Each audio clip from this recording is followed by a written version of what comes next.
Good morning, all.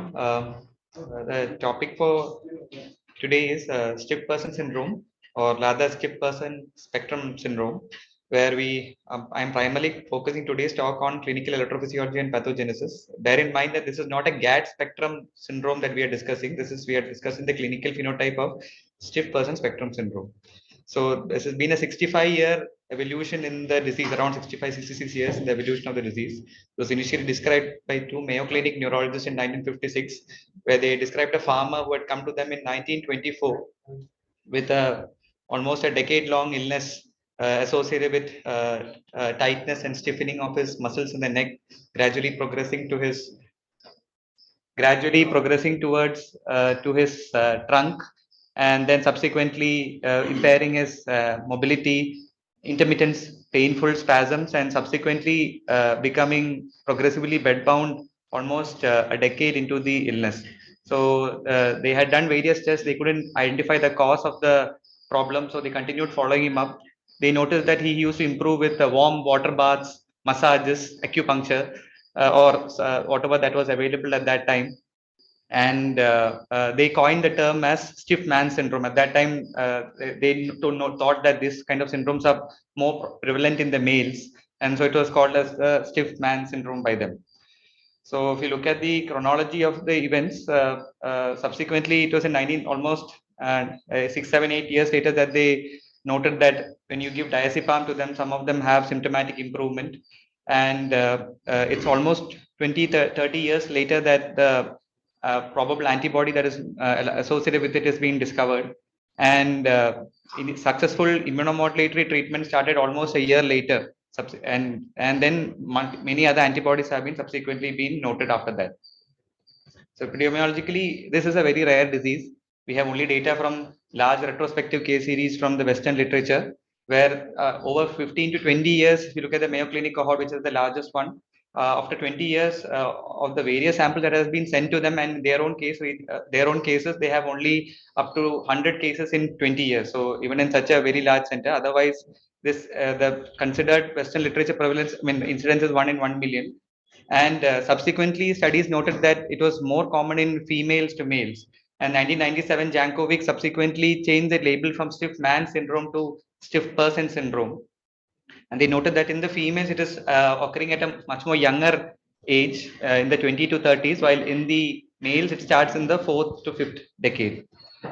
There is significant associated autoimmune other disorders that they have along with it, like associated pernicious anemia, vitiligo, Addison's. Some of them have diabetes mellitus. Other autoimmune phenomena are also associated with these syndromes. So if we come to the clinical phenomenology of these patients, so as the name gives us, it is stiffness is the term that the patients also say, or and the feeling that we get when we examine them. So the predominant, in the classical cases that we see, the predominant problems the patients have are in the axial and the truncal muscle groups, and that when an examiner feels those muscles, they are in fact woody. And we have had, in fact, to such an extent that we've had some patients who have been coming with long duration stiffness of the muscles, which have been initially referred to spine. We've had patients coming to considered to be lumbar radiculopathy. We've had patients coming to casualty with sudden worsening the stiffness, and the surgeons feeling that it is in a peritonitic abdomen. And so that is the, I just want to impress upon you the degree of the woody feeling that one may feel because of the muscle spasm. Along with these muscle spasm, they have intermittent jerks or sudden increase in the tone of the muscles, which may be during examination, which may be during sudden noise that may be present in the examination hall, or during anxiety. You may notice that there is increase in spasms. So, and because of this predilection for the lumbar and the truncal muscles, they have these exaggerated lumbar load. So depending on where it is, that kind of a posturing it happens. In different muscles, it will cause different other posturing. And generally, the stiffness spreads to the legs also. And we generally find that in the early or not so advanced cases, that they have good power, that they're able to walk. And only in very advanced stages are when the stiffness is so tight that their patients are completely unable to walk and they come wheelchair bound. That when we examine deep tendon reflexes for them, we might be able to elicit hyperreflexia, some of the pathological reflexes, even clonus. But most of the articles say that your plantar responses are actually flexor, though some exceptions are also there. In most of the classical cases, we find that the sensory function, the cerebellar function are all intact. Because of such spasms and the increase in tone, all of these patients have a very cautious and a slow gait. In most of the classical cases where the stiffness is present to the lumbar muscles, they have generally intact cognitive function. They have normal sphincteric function, and some there is some additional finding sometimes that we might be able to elicit like head retraction or occasional startle. We will come to it later. So these are the classical cases where they come with stiffness in the truncal and the rectal and the abdominal muscles. So this is one video of a patient. This is from Dr. Kailash Bhattia's group, where if you can see that they has exact lumbar lordus which is not correcting when he is lying down, and the significant amount of stiffness, the exaggerated lumbar creases that you can see over the spine, and the way he stands and his inability to, so to such an extent that they've that the significant amount of rigidity is very well noted, and inability to touch his toes. It's so to such an extent that they've called it tin man syndrome. That is the extent of the tightness. We can see that it's small help, or that when he touches the cupboard, suddenly he is able to stand up much more straighter. And that is also noted by some of the patients that when they walk, that if you give mild support to them, they tend to walk a little more better. So considering these things, sometimes it might be also called as functional, because in the early parts of the disease. So most of the difficulty happens when we are seeing them is that the stiffness is difficult to explain. Where does it lie between spasticity and rigidity, that how we are conventionally taught. So some of the points that may help are, if in patients the predilection of where the stiffness happens, which is not where we typically see for spastic patients, and that there is simultaneous contraction of both the antagonist and agonist. For example, if it's in the lumbar spine, both the paraspinal muscles and the rectal abdominal muscles are simultaneously tight. Generally, facial muscles are not involved, but if they are involved, they can lead to trismus or even Parkinsonism like features. So generally, so here pain, stiffness, rigidity, and spasms are dominant. And so in Parkinsonism, generally, even with significant rigidity, pain is not a common manifestation. Generally, cogwheeling is less likely present, though some of the atypical Parkinson like PSP and all may mimic some of these disorders. Again, spasticity, again, here the presence of both agonist and antagonist being simultaneously involved, the increase in velocity dependent increase we are not able to appreciate.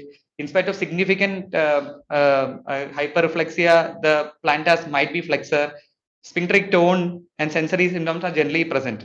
And some of them, this is not sometimes that stiffness improves with sleep and all are sometimes not elicited in the OPD. So it's they might give us history when they're sleeping that the tightness is much more better, but that is common for most of the other disorders also. So the important thing is, along with the stiffness, if we are able to elicit spasms, so sudden worsening in the spasms, which is maybe by sound, by emotional increase, or maybe if something is dropped in the examination hall, or sudden increase if they're trying to walk and all, that increase in spasms is something which might be an additional useful tool. Sometimes the spasms, instead of involving the truncal muscles, can also involve the thoracic muscles, and that can impede respiratory excursions and cause respiratory difficulty. And if it happens in a like in very rapid suction, it can even impair breathing, and clinically looking like opistotonic posturing and tetanus, and may require ICU care and intravenous medications. In most of the settings, we find that the rigidity and spasms are symmetrical. However, there are some variants where you can have significant asymmetry in the spasms or in the presentation. Sometimes, in some of the cases, the spasms are more dominant than the stiffness, and though the spasms may be spasms from the muscle, or it could be some myoclonic jerks which are superimposed on them. And so some of them where the spasms are more dominant than the stiffness are called as jerking stiff man syndrome or stiff person syndrome. Along with these stiffness and the spasms, they have significant autonomic dysregulation in the form of pain, diaphoresis, tachycardia, hypertension, which are also maybe noted, especially in very sick cases who are admitted to ICU. So to movement disorder specialists, actually, the common concerns are when one of the possibilities are axial dystonic presentations. So in that, if you remember the video, if you look at the video, the dystonia generally are more prominent when they are walking. So, and they are tend to be mobile. So sometimes we notice that they have dystonic posturing of the axial muscles, which tend to resolve when they are lying down. While in the stiffness is persistent even if they are lying down or erect. So that may not. These are all depending on at what stage we are seeing the disease, of course. And we might be able to get some sensory tricks. Some patients say that if they put the hand in the pocket, they're able to stand a bit more forward. Such kind of sensory tricks may not be elicited in patients with stiff person. Some of them have some improvement when they walk forwards or backwards. These are all additional pointers. Another important thing which I like to highlight is a significant presence of neuropsychiatric behavioral abnormalities. This may precede or come later after the onset of the stiffness. When we were going through some of the cases that we had in the past 5 years, out of around 7 to 8 cases, there were 3 of them who actually, when we went to the chart review, 4 of them had actually gone to Bagayam initially for significant anxiety, insomnia, and being treated with SSRIs for at least 2 to 3 years, and then subsequently coming to neurology for stiffness. And of course, other cases where the stiffness and the anxiety have come together. So these are important symptoms if we might be able to elicit because of such neuropsychiatric abnormalities which may precede or come after the onset of the stiffness. They are often labeled as functional disorders. This goes both ways. We might overdiagnose such cases which might be present in most of the organic disorders and call them stiff persons. So it goes both ways, but it's something important to note.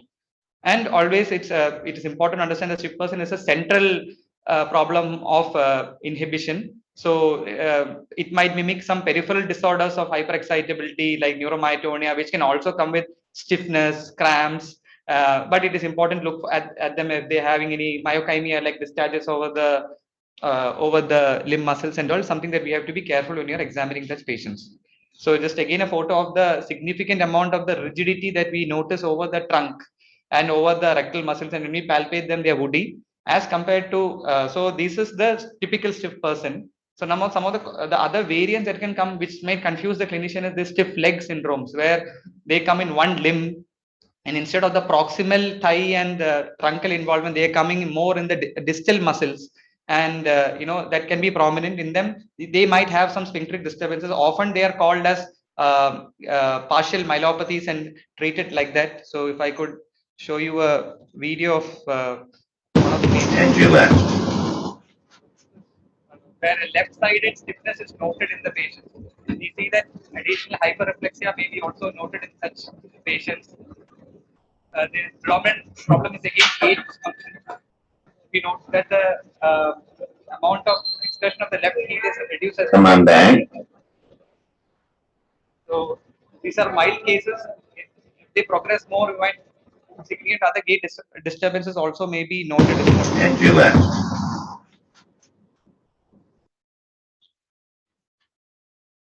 This was initially discovered by Marsden et al. In one of the landmark articles in 1998, where they looked at 23 patients, 8 with the classic stiff person, 13 with the stiff leg, and 2 with a perm. We'll come to that later. So in that, if you look at what I've that just want to highlight that they are clinically, phenomenologically different, that they have additional involvement in significant asymmetry, additional involvement, sphincteric involvement. So sometimes they can be mistaken for brainstem or partial cord syndromes and often mistaken. So unlike the typical percentage of truncal rigidity, some of the other disorders may come with more proximal rigidity, where they have significant facial involvement, which can have trismus or facial contortions, or significant amount of posturing in the proximal muscles, unlike the truncal muscle involvement, which may or may not be there. So this is a lady who had a CA breast and then subsequently developed stiffness. And because of the stiffness so hard that she developed muscle hematomas and skin tears also. I'm not sure if you're able to appreciate it. So after immunotherapy and removal of the breast malignancy, we see the marked improvement in the rigidity in some of these patients. So variance in where the rigidity happens also changes the clinical phenotype. We were discussing about the head retraction reflex. So this was initially looked at electrophysiologically and studied in detail by Professor Maink from Germany. So this picture is not from a patient with stiff person. This is for a child with a hyperexplexia. This is the I didn't get any videos of that. So if you look at it, where this is a release reflex that is present in such patients because of loss of central inhibition, where tapping over the glabella or over the tip of the nose we have this kind of a extensor kind of posturing. So if you look at the where the pointers are marked, you can see that the nose is progressively going upward, and indicating that that is the movement that is happening.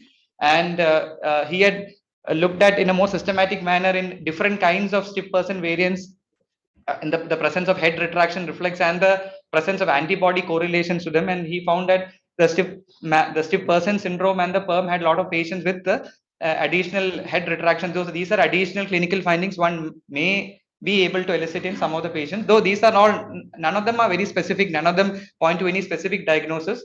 All of these things are the only pointers which help us, and we can be present even in advanced motor neuron disease or UMN dominant syndromes also.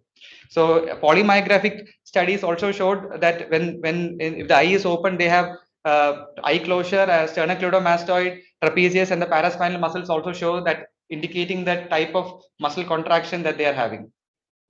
So finally, coming to the more severe phenotypic. So if you look at the variant, if you have the milder chronic kind of version coming with the stiff person syndrome, a focal kind of variant coming with the stiff leg syndrome, and a phenotypically very severe kind of variant coming in the form of progressive encephalomyelitis, rigidity, and myoclonus.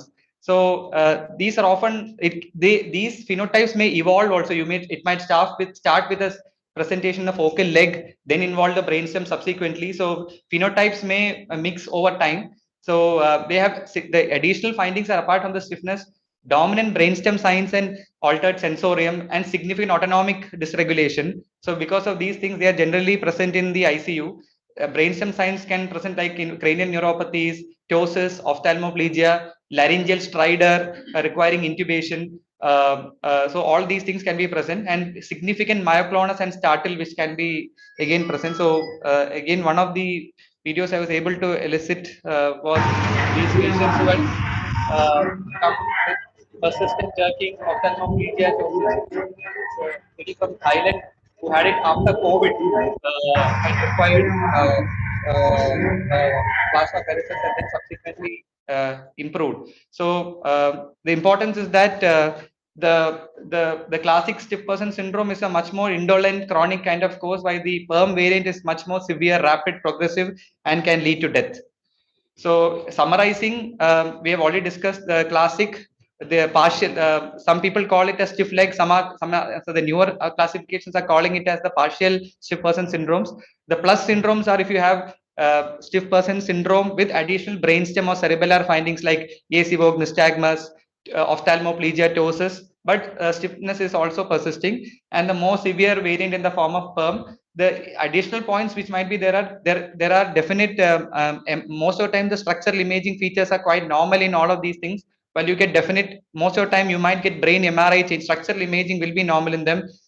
Most of the time in most of these cases CSF is most likely normal in most of these cases, while pleocytosis, significant autonomic dysfunction are additional things that you get in the perm variant as compared to. So it's progressively more severe in a lab, electrophysiology, and in the testing also. So this is the initial Delacasse criteria, who had looked at it and given the initial major criteria for stiff person syndrome. So we have gone through most of these things. The electrophysiological findings we will come to subsequently. So it's for the important thing always is the differential diagnosis. So when we looked at our cases that were where we have missed is we have had patients who had a vertebral bone fracture and coming with a spasm, and it was brought to OPD saying that he's not able to walk or he's walking like a robot.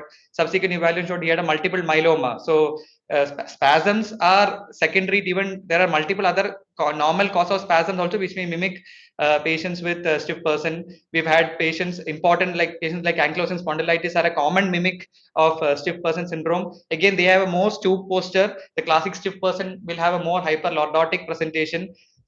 Common things like cervical spondylotic myelopathy, structural cord things are also having can also mimic. So important to go step by step clinical presentation. If there is more sphincteric involvement, definite sensory findings, and all generally makes stiff person syndrome less likely, classic stiff person syndrome less likely. So atypical Parkinsonism, especially the progressive supranuclear palsy variant, which can have significant presentation of rigidity, which can mimic the upper motor neuron variants, the primary lateral sclerosis variants also, which can have additional findings like the spasms of the ALS can be mistaken for the cramps in ALS can be mistaken for the spasms, and mistakes can happen. Otherwise, other tetanus and strychnine, though described in literature, is generally not mistaken in clinical practice because they have most subacute presentation, significant trismus. So it is generally not considered in patients when you consider stiff person which have a chronic indolent course. So before we discuss the electrophysiology, it's important to have an understanding of the pathophysiology. So the understanding is that there is increased muscle activity at different levels, and the problem is considered that there is a release on because of the inhibition of the GABAergic or the glycinergic system in the form of in GABA is what is considered to be predominantly involved when in stiff person syndrome. So at reduced inhibition is present at the spinal cord, the brainstem, and the cortical levels, which are leading to motor stiffness and spasm. So at multi-level, there is a disinhibition, and in a particular patient, the relative circuits which are predominantly involved may be different in different person and difficult to elucidate separately. So if you look at the biochemistry, the glutamate is an excitatory neurotransmitter that is present in the presynaptic region. This is received from the Krebs cycle where the alpha ketoglutarate is converted to glutamate by the glutamate transaminase, alpha ketoglutarate transaminase, and subsequently glutamate is converted to GABA by glutamic acid decarboxylase. Then it is brought into the vesicle, synaptic vesicle by the GABA transaminase. After it is utilized and it is degraded by succinate semialdehyde and then brought back to the Krebs cycle. So the enzyme, the glutamate is if we consider this as a axon in the CNS and this is the GABAergic synapse, the glutamate is an intracytoplasmic present intracytoplasmically, this particular enzyme, which is then converted to GABA, and then it goes into the presynaptic vesicle through these various docking proteins, and subsequently it gets exocytosed, brought back by the amphiphysin receptors which help in vesicular trafficking, and then which is degraded by the other enzymes. The GABA then subsequently acts on the GABA A receptors, and so in the glycinergic synapses, you have the glycine which is present over the post and the presynaptic regions, and serine is the neurotransmitter, and the serine converted glycine is the neurotransmitter implicated in them. So in stiff person syndrome, it is these antigens which are implicated in their pathology. So because of this disinhibition is the reason why they have the stiffness and the spasms. So in a normal patient, and that is the reason for the co-contraction of the agonist and the antagonist. So in normal patient, when one alpha afferent, one alpha sensory neuron understand that has to move from the agonist muscle, it will stimulate the alpha motor neuron to the agonist, and it will inhibit simultaneously through the gamma motor discharge the antagonist muscle, and this inhibition is coming at the spinal cord level by the interneurons, which has the GABA as the inhibitory neurotransmitter. In these patients who have antibodies against GAD and GABAergic transmission is reduced, such GABAergic inhibition does not reduce, and both the agonist and the antagonist are co-contracting, causing the co-contraction. So in a normal patient, so these are polymyographic recordings where we are putting surface EMG over the agonist and antagonist muscle. In normal patients, for example, if the agonist is contracting, you generally do not get, it's a flat line in the antagonist. And when the other muscle is contracting, this muscle will reciprocally inhibit. While in stiff person syndrome, this is the muscle which is baseline firing. And if we ask if the antagonist muscle is also firing, this reciprocal inhibition is not being present. So again, this is not specific. This can be present in other disorders also, but this indicating that there's a central inhibition loss. So if you look at surface myographic recordings of patients with the stiffness, in the classic stiff person syndrome, this is where the brunt of the we get the recordings from the rectus abdominis and the paraspinal muscles. While in the stiff leg presentation, it is more in the leg muscles where we are getting the polymyographic recordings from. The paraspinal muscles are relatively silent as compared to the stiff person phenotype. So if we are putting a needle EMG into these stiff muscles, we might get these continuous motor unit activity. It is important to understand that the motor units are normal. That it's important before we come to that the nerve conduction studies in this are normal. The sensory conductions are normal. There is no additional peripheral problems that we might be able to elicit in the nerve in the electrophysiology lab. These are additional things that we're looking at to look for central inhibition. So if you get additional neuropathy, it could be one of the plus syndromes.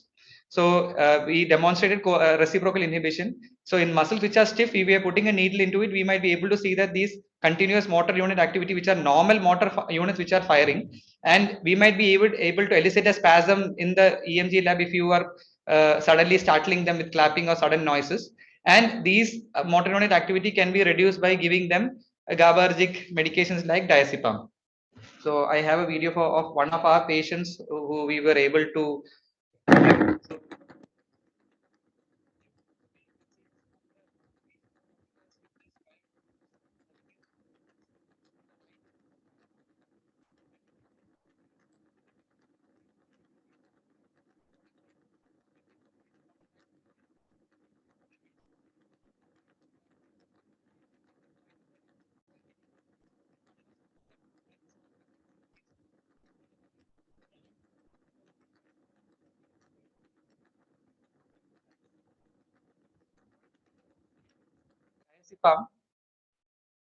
We find that if you can see the amplitude has gradually reduced, and this will gradually improve it is not a sudden reduction, that the reduction will happen gradually in these patients.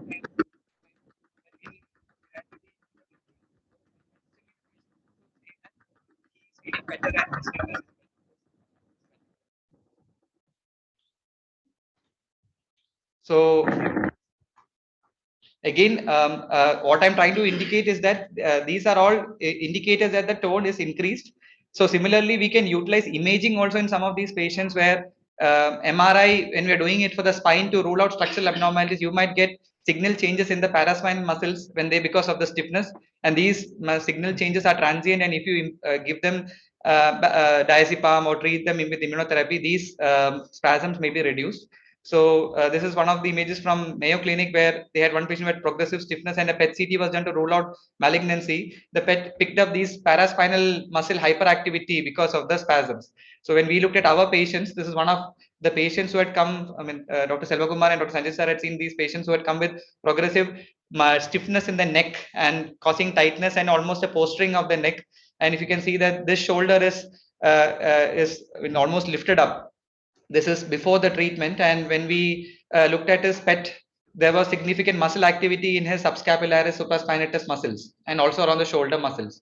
And after treatment, this tightness has improved and his neck has come back. So it was discussed as a reversible CB junction abnormality by the treating team. Similarly, another patient, our own patient who had come, initially we had done the continuous motor unit activity on the PET CT showed these lumbar paraspinal signal changes secondary to the spasm in the paraspinal regions and in the gluteal muscle regions. Almost all the sections showed these hyperintensities. Now, so we have demonstrated the spinal level. Similarly, we can demonstrate such reduction in the central inhibition in other levels in form of, for example, in the brainstem. So one is something where we can examine the silent period. Silent period is it's a normal phenomenon where in a muscle which is contracting, if we are giving a stimulus in the form of electric or reflex stimulation, because of the afferent stimulation, there is a transient reduction in the muscle spindle discharge, and that will reduce the muscle activity. For example, if you're doing it in the jaw jerk, the masseter is what we're looking at. The afferent will be the mandibular nerve, the nucleus will be the midbrain mesencephalic, and then and then it'll come back. And during that time, around 5 to 60 milliseconds, you might have a cessation of the muscular activity. So this is a normal individual where we are asking him to contract, and this is a normal jaw jerk in a patient. When the muscle is contracting, you're able to see there's a cessation of the activity. And again, a voluntary when you're contracting your masseter and you're giving a when you're giving a reflex stimulation, you get the cessation. This is normal. Previously, when stiff person was considered a variant of tetanus, in tetanus, where the glycinergic synapses are considered to be more involved, there is no silent period that is noticed. There is persistent muscle contraction. This is another patient who persistent muscle contraction is noted in spite of we were able to elicit a Georgia. While in stiff person syndrome, that silent period is intact. So in the initial reports, this is how they were able to, electrophysiological differences were noted between tetanus and stiff person in the initial case reports in 1970s and 80s. So the proposed mechanism, this is a hypothesis, is that different synapses are involved, inhibitory synapses, that in tetanus, the more the glycinergic synapses are involved, and in stiff person, more the GABAergic synapses are involved, and that could be the reason why there is a dissociation in the inhibition. Similarly, other electrophysiological techniques that one might be able to elicit is something called as these extroceptive reflexes. So extroceptive is basically it was noted by Professor Mayenk in Germany that when these stiff person patients were coming, they used to have spasms when they were doing routine nerve conduction study, and these spasms are occurring even with normal nerve conduction study stimulation during sensory conduction, where they are not supramaximal stimulus, and these stimulus were occurring in muscles which are distant to the body. So he was interested in he was initially considering that these are withdrawal reflexes, but then he studied them systematically, and by even single shocks or even train stimulation, he was able to show, for example, in this patient where the right tibial nerve is being stimulated, you would expect in a normal patient only the gastrocs or the leg only to show some kind of a muscle artifact. But when multiple surface EMG recordings are kept over the quadriceps, hamstring, tibialis anterior, we are getting, after the train stimulation, such kind of prolonged muscle activity which is present very distal to the stimulation site. So we were able to do it for one of our patients, where here we are giving a train stimulation, and after 80 around 100 milliseconds, we were able to demonstrate that these distant muscle artifacts are also we are able to show. So that such extroceptive reflexes, we can even do it by acoustic stimulation, we can even do it by electrical stimulation. The advantage of electrical stimulation is it is not as habituable as the acoustic stimulation, so we can do repetitive traces and it is easy to superimpose those traces. We might and these reflexes are polysynaptic reflexes, and they indicate and they are going up and down the spinal level. In some cases, they were initially considered whether they are propriospinal reflexes also. However, they are a little different because both the extensor and the flexor muscles are gone, and propriospinal does not have much stimulus sensitivity. These are different from propriospinal reflexes, what the final conclusion was. Again, they are a manifestation of the central disinhibition in the at the spinal level, and it's also important that these reflexes all will disappear when we give them diazepam or treat them with immunomodulation. So it's important if you are trying to elicit these reflexes to in drug naive patients and after treating them. Similarly, in other brainstem things that we can look are doing blink reflexes at increasing stimulations, where normally at increasing stimulations you are expecting the R2 part of the trigeminal blink to be inhibited. Here at increasing stimulation you get additional responses like a bilateral R1. Normally you are expecting only a single R1. Bilateral R1 and additional R3 responses, which are almost like after discharges that are present. We had tried this in for the patient, but at more than 2 times the detection threshold, these are quite painful. And while the extroceptive impulses are at snap nerve conduction at snap threshold, so these are much more acceptable to patients. These are quite painful. Similarly, they have also looked at the recovery cycles from blink. So in normal patients, this is a normal patient. So if we are where we get an R1 response and R2 response after a single blink stimulation, if you are giving another stimulation within 200 milliseconds in a normal patient, you will not get a subsequent R2 response. So that is where the refractory period of the brainstem is. While in patients with stiff person syndrome, here this is the first R1 and this is the R2. When we are giving within 160 milliseconds, the next response, a paired stimulation, this R2 is not getting inhibited. And 4 trials are shown here, where all the 4 trials, the second R2 response is being present, indicating that the hyper-excitability of the blink reflex circuits. So we have demonstrated the spinal level at the brainstem. To involve the cortical level, structural imaging has always been normal. In stiff person syndrome, at the cortical level, they have looked at MRS and they have demonstrated that GABA levels are reduced in the sensory motor cortex. They've also looked at TMS studies and they have elucidated that there is hyperexcitability in the cortical circuits also. So we've looked at the electrophysiology and the clinical phenomenology. So just wanted to refresh again. It's important to understand before we go into the antibody that GAD is present within the cytoplasm in the presynaptic axon, while the other antigens which have been considered to be as part of stiff person syndrome are at the synaptic and at the synapse level. So when we discuss antibodies in neuroimmunology, we always divide them into cell surface antigens, synaptic antigens, or intracytoplasmic antigens. So these are where it's present at the cell surface. We are easily able to demonstrate that these antibodies are attaching on the antigens. They are being internalized by the cell, and then if you treat them properly, the receptors are again being expressed back on the cell surface. Intracytoplasmic antigens generally are considered surrogate markers and not the direct pathogenic ones.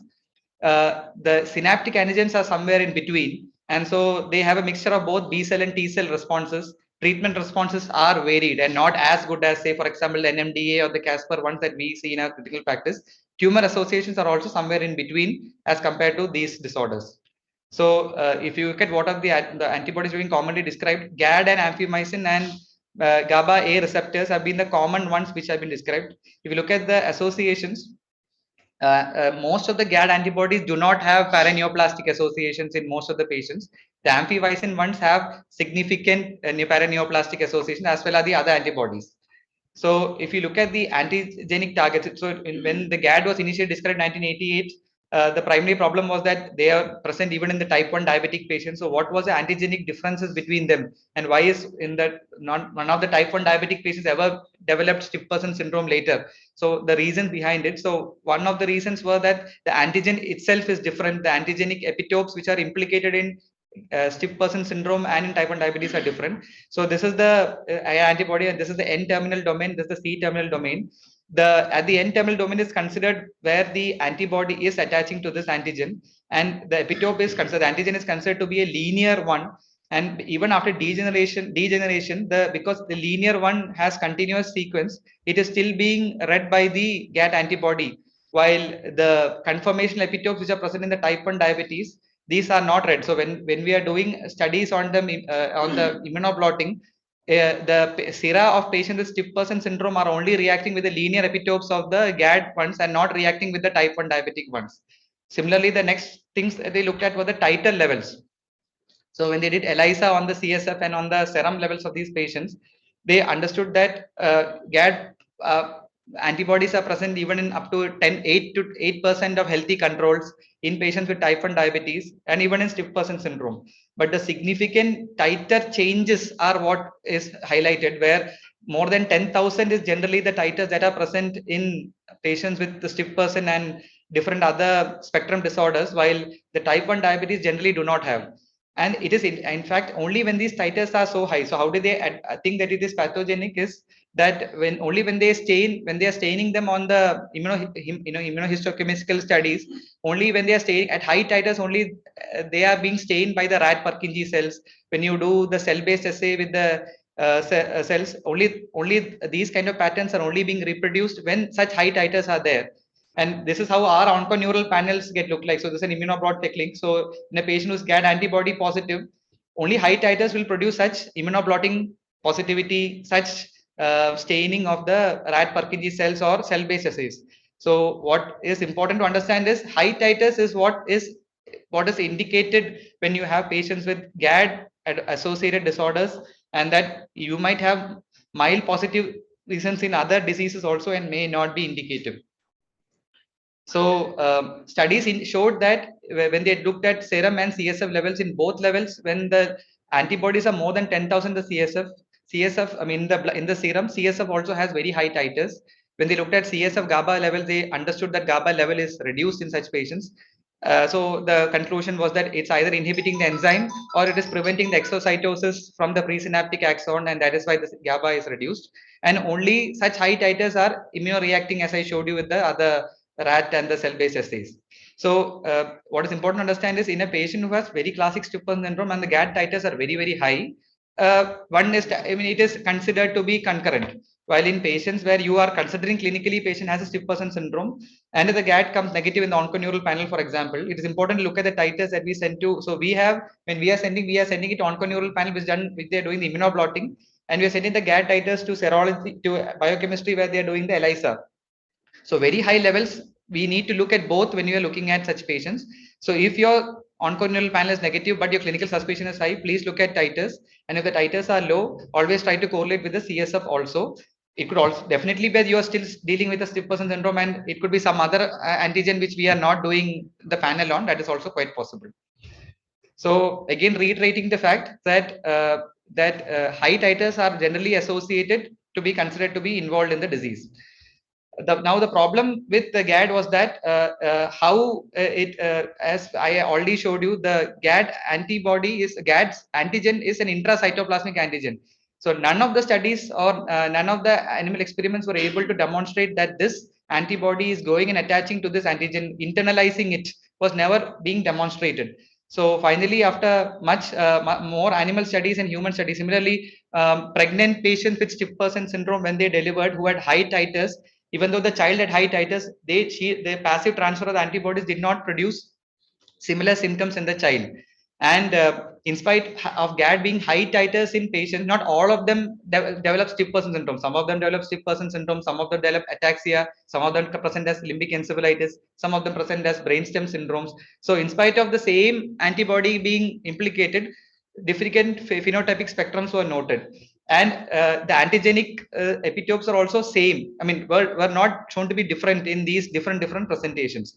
So final conclusion was that GAD antibodies are considered as a surrogate marker of T cell responses and not considered to be a directly pathogenic antibody. Though it definitely it is functionally involved in the pathogenesis, it was not considered to be a directly associated pathogenic antibody. We will come to a small this thing on amphiomycin also. So why this is important is because this is a very interesting study where they had looked at a patient who had come with stiff person syndrome associated with carcinoma breast. They did plasmapheresis on her and she improved. They took the ultrafiltrate, they took out the antibodies from her plasma ultrafiltrate, and they passively transferred intrathecally into the mouse, and the mouse started intrathecally, and after that the mouse started developing this stiffness, the hyperextension that is noticed in the hind limbs.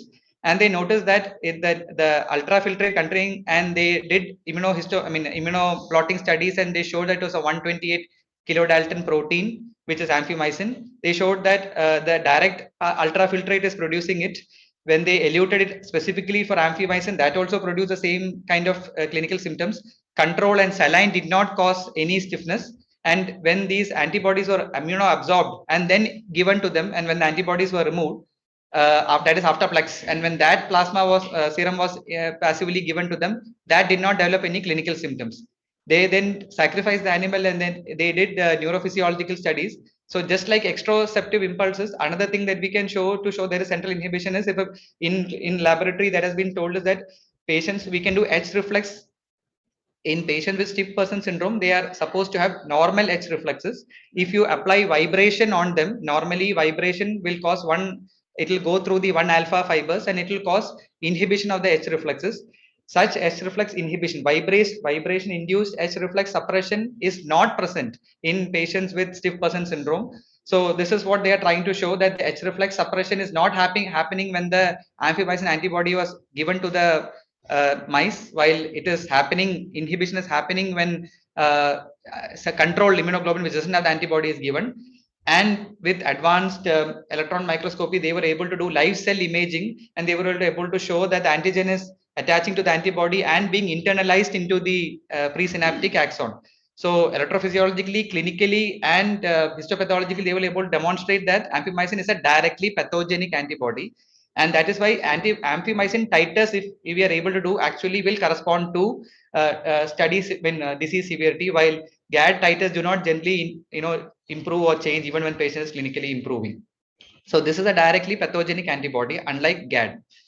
So a final understanding of the immune mechanism is, in GAD, it is considered to be a T cell response, an aberrant T cell response to the GAD antigen, which was intracytoplasmic, and the GAD antibody is just a surrogate marker of this T cell inflammation.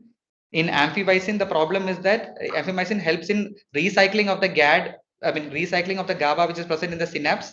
That is prevented by the amphibisin antibody. In glycine, which is implicated in PERM, where the glycine receptor, when it's open, the chloride goes in and inhibition occurs. That is prevented by either antibody, either by destroying the antibody or by competitively inhibiting the antibody or internalizing the antibody inside. Other newer antibodies like DPPX, it is involved in, it's a potassium channel and it is involved in hyperpolarization. So if that is, if antibodies can cause prevention of that and cause neuronal cell death. So these are the different mechanisms in other antibodies. So I just like to sum up saying that the stiff person syndrome spectrum, GAD is only one of the most common antibodies that is present. These are the other antibodies that are implicated. While GAD-associated syndromes can have non-stiff person spectrum disorders also. So this is what we are looking at. So in our panel, when we are looking at such patients, GAD and amphibisin are all that we are having. The other ones we will have to, have to send outside in a clinically suspected patient. A small note on pathology in patients, when you look at post-mortem studies, non-specific changes are only seen neuronal and spinal interneuronal loss, while in the very severe spectrums like PERM, you get significant inflammatory infiltrates and leading to the term as interneuronitis and all.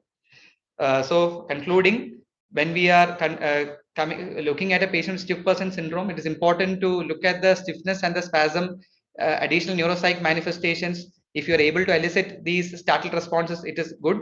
Very important to exclude common structural problems, spondylotic myelopathies, atypical Parkinson's, which are the common things that we see in our OPD.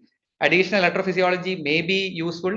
Electrophysiology may be, in fact, more useful in patients where GAD is, where patient has stiffness, antibody is negative, and we are able to demonstrate that these additional exteroceptive reflexes are present or brainstem hyper-excitability is there. In non-GAD antibodies, important to look at the tumor screening.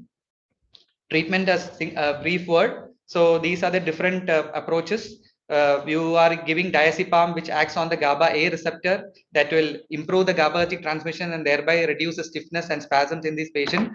Baclofen, which is given, acts on the GABA B receptor, again helping in the same. The immunotherapy helps against the pathogenic or the other surrogate antibodies. Associated tumors which are present should be removed. And the mode of treatment, again, there are no consensus guidelines. This is from the pragmatic treatment approach from the Bettina Balint and Kailash Bhatia's group. So depending on the presentation, we choose our treatment options. Important treatment is that diazepam is a very important aspect, cornerstone in the treatment of improving the stiffness and the spasm, more so than the immunotherapy. And depending on the response, maintenance therapy needs to be done. So certain caveats. So stiff person syndrome is a chronic disease. Unlike other disorders, it's very difficult to get 100% response in most of the patients, though sometimes we are able to. That significant fluctuation symptoms are occurring when we are following them up, and that it could be the neuropsychiatric manifestation that they are saying as spasms, and may not be the stiffness, and unwanted increase in immunotherapy may not be required in some of these patients. Important to follow them up. Some of these phenotypes can change. I think Prabhas had a patient where he would initially come with sensory ataxia, then progress to stiff person, then develop myasthenia gravis. So phenotypes can progress with time. And important to note that when you're following them up, that they might be saying that they are not able to walk or stiffness, or other things may also be contributing to the gait dysfunction like neuropathy or cerebellar ataxia, and that not always it could be stiff person syndrome. That's about it.